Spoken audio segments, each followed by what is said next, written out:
ஏற்கனவே கூறியது போல் இன்று ரஜினிகாந்த் விஜயகாந்தை சாலிகிராமத்தில் உள்ள அவரது இல்லத்தில் வந்து சந்தித்த பின்னர் அவர் செய்தியாளர்களை சந்தித்த ரஜினிகாந்த் அரசியல் நிமித்தமான சந்திப்பு இது இல்லை என்றும் மேலும் இந்த சந்திப்பின் போது அவர் உடல் நலம் குறித்து மட்டுமே விசாரிக்கப்பட்டதாகவும் இதற்கு முன்னால் ரஜினிகாந்த் உடல் நலம் குறைவாக மருத்துவமனையில் அனுமதிக்கப்பட்டிருந்த போதும், அதாவது சென்னையில் அனுமதிக்கப்பட்டிருந்த போதும் சரி, அவர் சிங்கப்பூரில் சிகிச்சை பெற்று வந்திருந்த போதும் சரி, முதல் ஆளாக விஜயகாந்த் உடல் நலம் விசாரித்ததாகவும் அதன் அடிப்படையில் தான் தற்போது விஜயகாந்தை அவரது உடல் நலம் குறித்து விசாரிப்பதற்காக சாலிகிராமத்தில் உள்ள அவரது இல்லத்திற்கு வந்து அவரை நேரில் பார்த்து உடல் நலம் குறித்து விசாரித்ததாகவும் தெரிவித்திருந்தார்.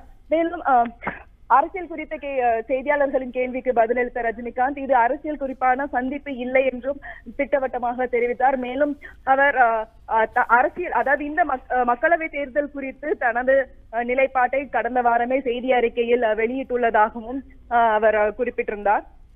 கடந்த வாரம் ரஜினிகாந்த் தரப்பிலிருந்து அந்த செய்தி அறிக்கையை பார்த்தோம் என்றால் இந்த மக்களவை தேர்தலில் ரஜினிகாந்த் போட்டியிட போவதில்லை என்றும் மேலும் இந்த தேர்தலை பொறுத்தவரையில் தண்ணீர் பிரச்சனை மிக முக்கியமான ஒரு பிரச்சனையாக உள்ளதாகவும் அந்த பிரச்சனைக்கு தீர்வு கொண்டு வர எந்த கட்சி முன் வருகிறதோ அந்த கட்சிக்கு மக்கள் வாக்களிக்க வேண்டும் என்றும் அவர் தெரிவித்திருந்தார்.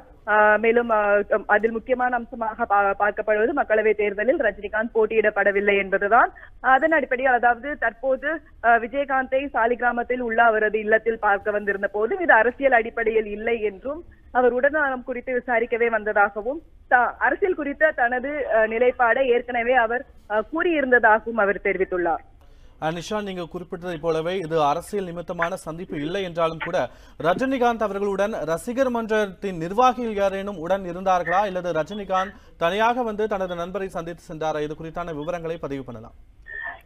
ரஜினிகாந்த் இந்த சந்திப்பு, அதாவது சாலிகிராமத்தில் நடைபெற்ற ரஜினிகாந்த் விஜயகாந்த் சந்திப்பானது ரஜினிகாந்த் தனியாகவே வந்திருந்தார். அதாவது அவருடன் அவரது உதவியாளர் மட்டுமே இருந்திருந்தனர். அவர் ரசிகர் மன்றத்தை சேர்ந்த நிர்வாகிகள் யாரும் அவருடன் வரவில்லை. இங்கு தேமுதிகவை சேர்ந்த சுதீஷ் அவரை வரவேற்று உள்ளே அழைத்து சென்றார். மேலும் செய்தியாளர்களின் சந்திப்பின் போதும் சுதீஷ் அவருடன் இருந்தார்.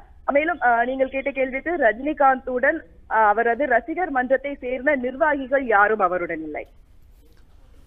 தேமுதிக பொதுச் செயலாளர் விஜயகாந்த் அவர்களை நடிகர் ரஜினிகாந்த் சந்தித்து பேசினார். இது குறித்தான முழு விவரங்களை பதிவு செய்தமைக்கு நன்றி நிஷா.